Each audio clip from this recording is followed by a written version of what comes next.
Want a different system-wide font instead of the default Segoe UI on Windows 11? There's no built-in setting for this anymore, but a free tool brings the option right back.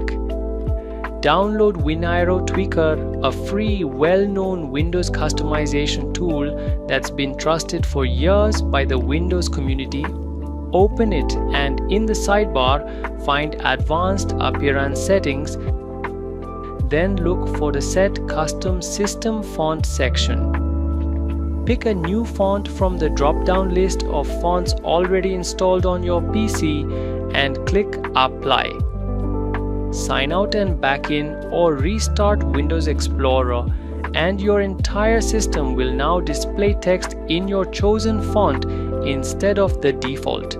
If you ever want the original look back, just come back to that same section and reset it to Segoe UI. Subscribe to Tactim for more Windows 11 customization tips.